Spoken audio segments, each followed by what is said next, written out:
नमस्कार, अनादि टीवी देख रहे हैं आप और मैं हूं आपके साथ नंसी शर्मा। और चलिए बुलेटिन की शुरुआत करेंगे, लेकिन उसके पहले सीधा रुख कर लेते हैं उत्तर प्रदेश की ओर। दरअसल अयोध्या में इस बार दीपोत्सव भव्य होगा, जो कि प्रभु श्री राम की 500 सालों के बाद प्राण प्रतिष्ठा हुई है। और इस बार प्राण प्रतिष्ठा होने के बाद ये पहली दीपावली रहेगी।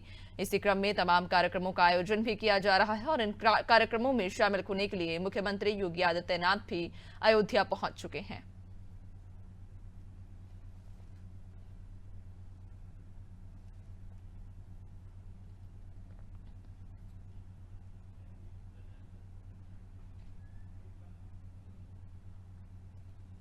तो ये तस्वीरें आप देख रहे हैं सीधी अयोध्या से, जहां इस बार अयोध्या में भव्य कार्यक्रमों का आयोजन किया जाएगा। दिवाली इस बार भव्य होगी, दीपोत्सव कार्यक्रम भी रखा गया है, चूंकि इस बार प्रभु श्री राम की प्राण प्रतिष्ठा होने के बाद ये पहली दीपावली है और इसलिए भी इस दीपावली का महत्व खास हो जाता है। चूंकि 500 सालों का लंबा इंतजार अयोध्या वासियों को करना पड़ा, न सिर्फ अयोध्या वासी बल्कि पूरे देश को 500 साल के लंबे इंतजार के बाद अब वो शुभ घड़ी आई, जब प्रभु श्री राम की प्राण प्रतिष्ठा हुई। और प्राण प्रतिष्ठा के बाद अब ये पहली दीपावली अयोध्या मनाने जा रहा है। और इस दीपावली अयोध्या 2 विश्व रिकॉर्ड बनाएगा, जहां 25 लाख दियों की रोशनी से अयोध्या जगमगाएगा, तो दूसरा विश्व रिकॉर्ड 1100 अर्चक एक साथ आरती कर बनाएंगे। जगह जगह डिजिटल टीवी भी लगाई गई हैं, जिनके माध्यम से जो लोग हैं, जो जनता है अयोध्या की, वो डिजिटल टीवी के जरिए कार्यक्रमों को देख सकेगी। देव दीपावली का भव्य आयोजन किया जाएगा। और ये देखिए, मुख्यमंत्री योगी आदित्यनाथ भी अयोध्या पहुंच चुके हैं, जहां कार्यक्रमों की शुरुआत हो चुकी है और वे कार्यक्रमों में, धार्मिक कार्यक्रमों में वे शामिल हुए हैं। तो भव्य कार्यक्रम आज आयोजित किए जाएंगे दीपावली के इस पावन पर्व पर। अयोध्या जहां 25 लाख दियों से जगमगाएगी, तो वहीं कई सारे कार्यक्रमों का भी आयोजन किया जाएगा। और इन कार्यक्रमों में शामिल होने के लिए मुख्यमंत्री योगी आदित्यनाथ के साथ तमाम दिग्गज अयोध्या पहुंच चुके हैं। और ये सीधी तस्वीरें अयोध्या से इस वक्त आप देख रहे हैं।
बोलो सियावर रामचंद्र की, बोलो सियावर रामचंद्र की।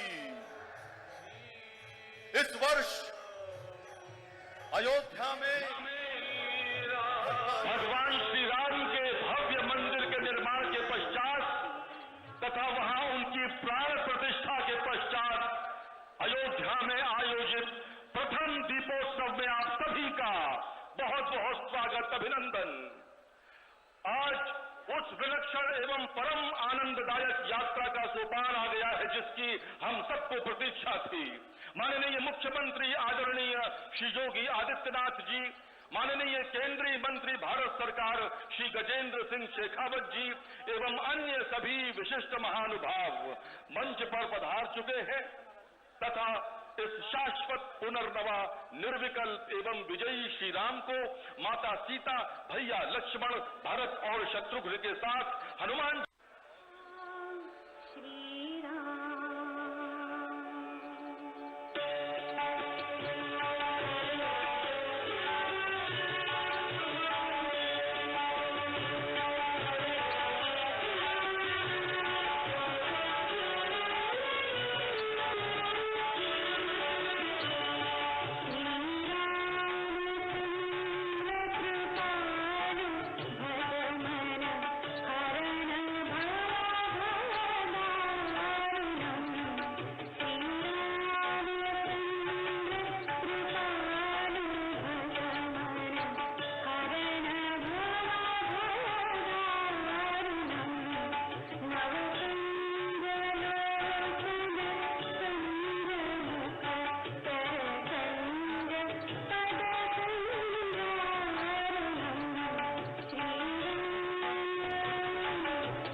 प्रतीकात्मक राज्याभिषेक करते हुए पूजन वंदन आरती के पश्चात अब श्री गजेंद्र सिंह शेखावत, माननीय केंद्रीय पर्यटन मंत्री भारत सरकार, इस समय मंच पर हैं और श्री राम दरबार का अभिषेक कर रहे हैं, पूजन वंदन कर रहे हैं।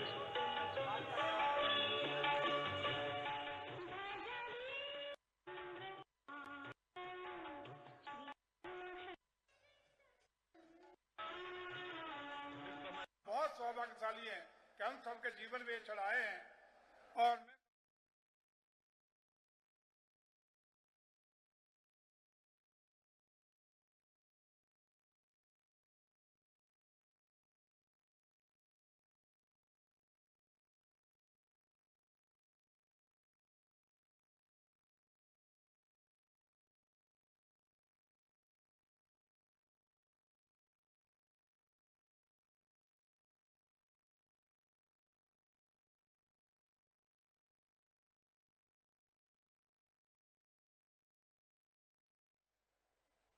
महापौर महंत गिरीशपति त्रिपाठी जी,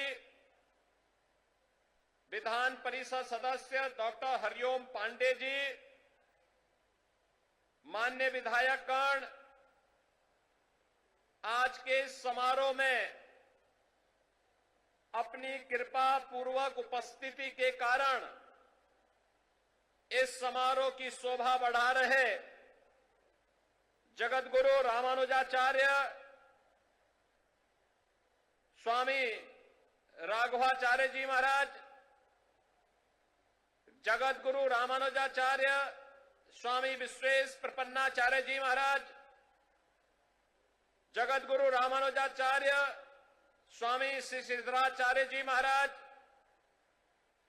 जगतगुरु रामानंदाचार्य श्री राम दिनेशाचार्य जी महाराज,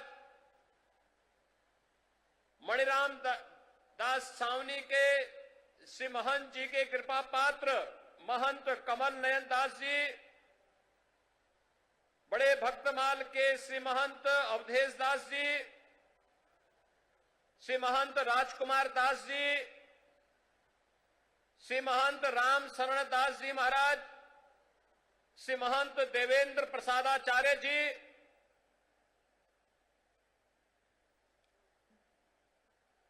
श्री महंत भरतदास जी,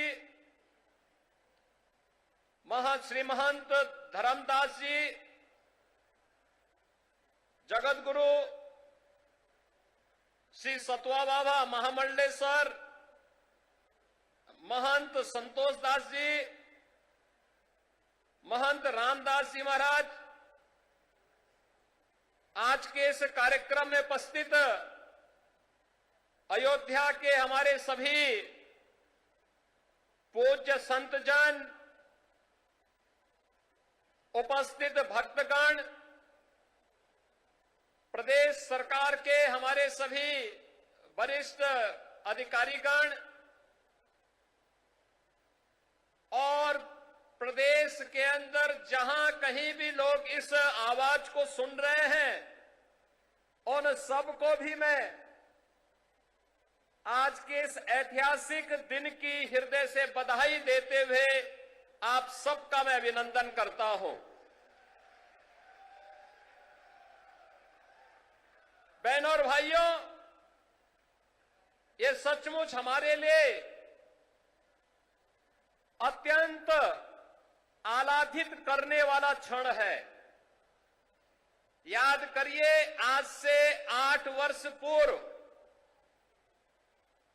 ये 8वां संस्करण है दीपोत्सव का, और प्रथम संस्करण में जब हम लोग आए थे,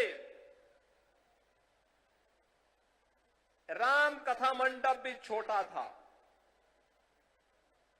भीड़ में उत्साह था, लेकिन एक ही स्वर गूंजता था, और वह स्वर एक ही गूंज रहा था, एक ही नारा लग रहा था। वह नारा था, चाहे वह संतों की ओर से, चाहे वह भक्तों की ओर से, एक ही नारा था कि योगी जी एक काम करो, मंदिर का निर्माण करो। एक ही स्वर गूंज रहा था, और मैंने उनको उस समय कहा था, विश्वास करिए, विश्वास करिए, ये जो दीप आपके द्वारा जलाए जाएंगे केवल दीप नहीं है, ये सनातन धर्म का विश्वास है। प्रभु राम की कृपा अवश्य बरसेगी। 500 वर्षों के बाद वे अपने धराधाम पर अपने काज को प्रारंभ करने के लिए अवश्य कृपा बरसाएंगे। आप कार्य करिए, कृपा भगवान की अपने आप बरसने वाली है, और हम सब आभारी हैं प्रधानमंत्री मोदी जी के, जिनकी दूरदर्शी सोच के कारण 5 अगस्त 2020 को जब दुनिया कोरोना महामारी के सामने पस्त थी, तब भारत के यशस्वी प्रधानमंत्री अयोध्या धाम में आकर के अपनी विरासत के प्रति कृतज्ञता का भाव व्यक्त करने के लिए अयोध्या आकर के उन्होंने राम मंदिर की आधारशिला का कार्यक्रम अपने कर कमलों से संपन्न किया था। और यह वर्ष अयोध्या के लिए अद्भुत है, अनुपम है, अलौकिक है, अद्वितीय है।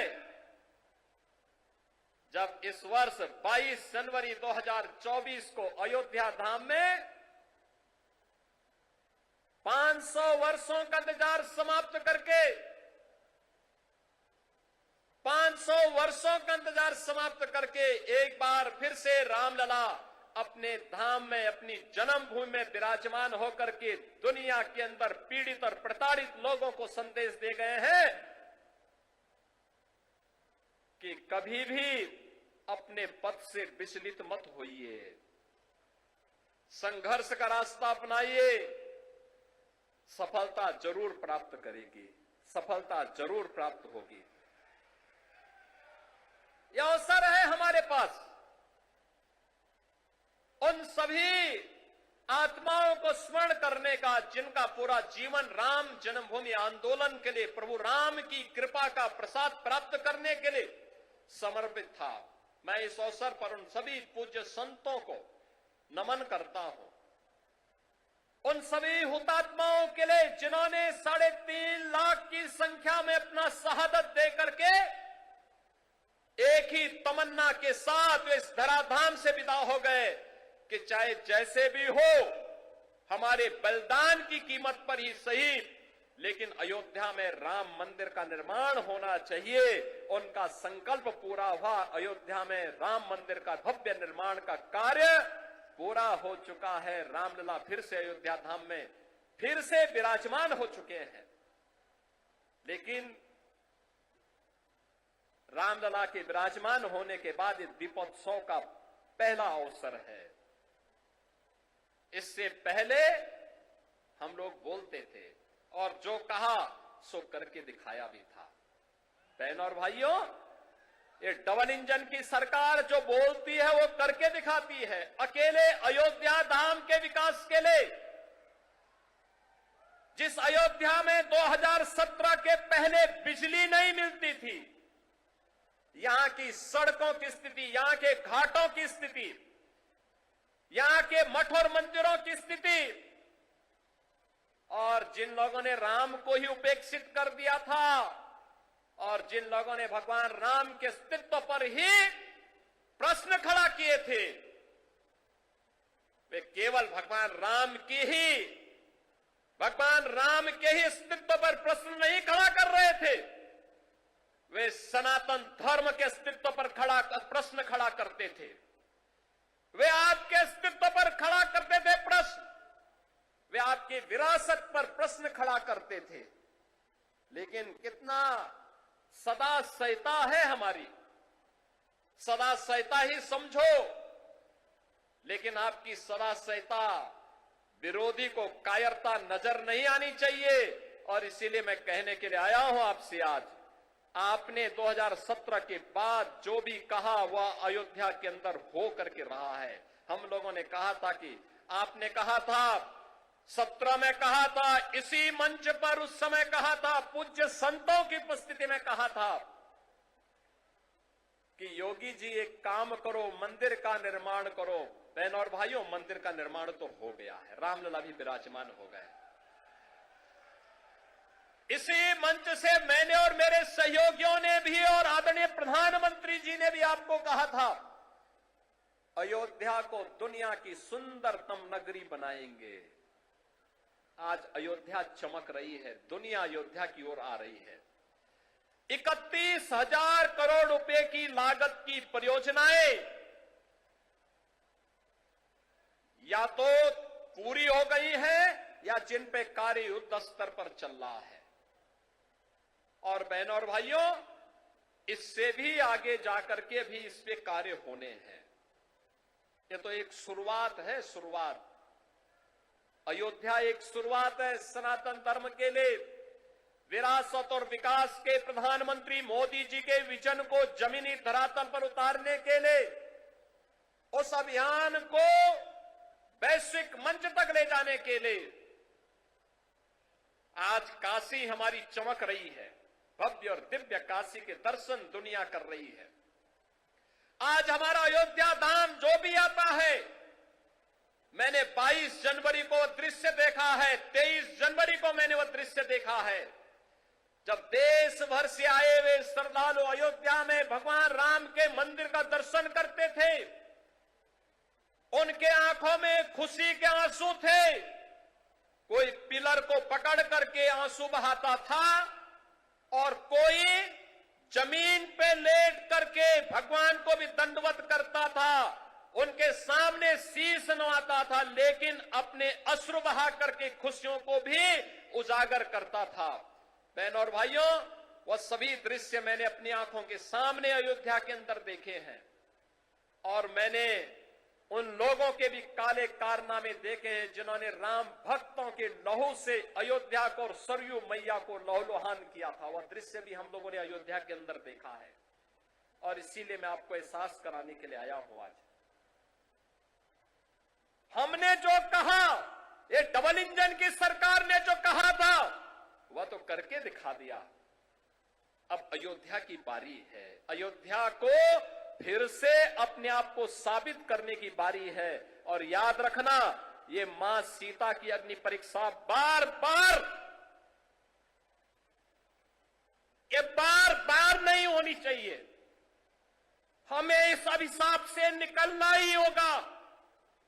अयोध्या को भव्य और दिव्य रूप देना ही होगा। इसके लिए अयोध्यावासियों को एक बार फिर से आगे आना होगा और इसी के लिए आज हम आपको एहसास कराने के लिए आए हैं।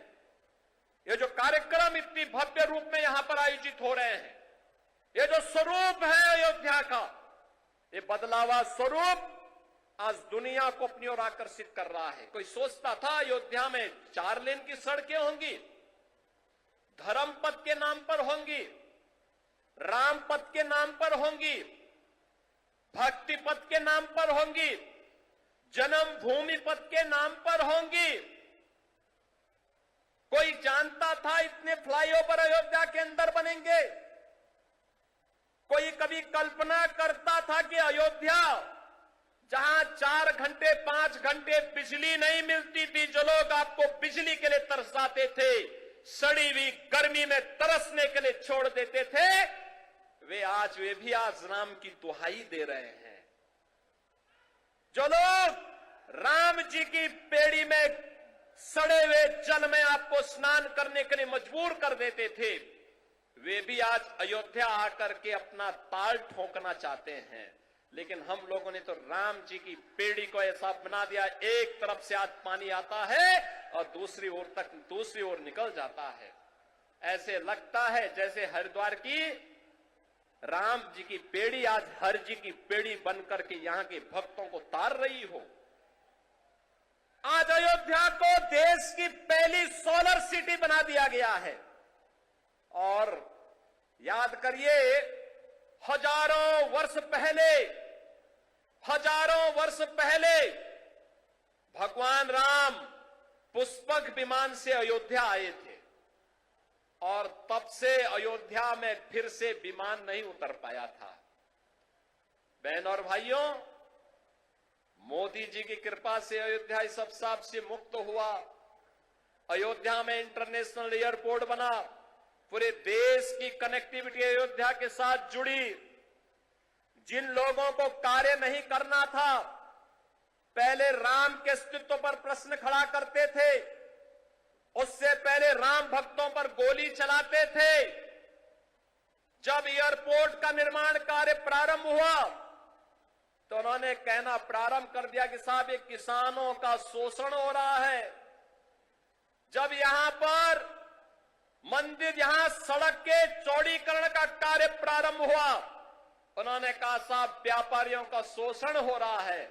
मुझे बताओ, अगर हम 4 लेन की सड़क नहीं बनाते, 4 लेन की सड़कें यहां की नहीं बनती, तो ये लाखों श्रद्धालु आ रहा है, क्या ये अयोध्या में सुरक्षित यात्रा कर पाता, यहां दर्शन कर पाता? क्या अयोध्या में इतना इंफ्रास्ट्रक्चर आजादी के बाद जिन लोगों ने प्रदेश में और देश में शासन किया, उन्होंने क्या इस प्रकार का इंफ्रास्ट्रक्चर दिया था क्या कि यहां पर लाखों श्रद्धालु आकर के दर्शन कर पाता? एवरेज 1 लाख श्रद्धालु वर्तमान में है और पीक सीजन में यह 5 लाख और कभी कभी 35 लाख तक पहुंचता है। बहनों और भाइयों, यह जो कार्य हुआ है, जिन लोगों को नहीं करना था वे प्रश्न पहले खड़ा करते थे, आपके अस्तित्व के लिए राम भक्तों पर गोलियां चलाते थे। और आज जब विकास हो रहा है तो विकास में किसी प्रकार से बैरियर बनना है, लेकिन अयोध्या को छेड़े बगैर हम लोग इन बैरियर्स को भी हटा रहे हैं। ये बैरियर भी हट रहे हैं, ऐसे ही हट रहे हैं जैसे उत्तर प्रदेश को माफिया से मुक्त करके उत्तर प्रदेश को एक सुरक्षित प्रदेश बनाया गया है। सनातन धर्म के बैरियर को भी, सनातन धर्म के मार्ग के बैरियर भी हटाने हैं। जो लोग सनातन धर्म पर बार बार प्रश्न खड़ा करते हैं, उनको मैं बोलना चाहता हूं, सनातन धर्म ने कभी किसी का अहित नहीं किया, किसी का अहित नहीं किया, सबको गले से लगाया। दुनिया की कोई ऐसी जाति, कोई ऐसा मत, संप्रदाय, सेक्ट नहीं जिसकी विपत्ति के समय सनातन धर्मावलंबियों ने उन्हें शरण देकर के फलने फूलने आगे बढ़ने का अवसर न दिया हो। विश्व मानवता आज भी इसके प्रति कृतज्ञता ज्ञापित करती है। लेकिन इस सेकुलरिज्म के नाम पर राजनीति करने वाले लोग आज सनातन धर्म पर कुठाराघात करके न केवल सनातन धर्म और भारत की आत्मा को लौलुहान करने का कार्य कर रहे हैं, बल्कि इसके नाम पर भारत के अंदर आतंकवाद और नक्सलवाद को लोग बढ़ाना चाहते हैं। क्या नक्सलवाद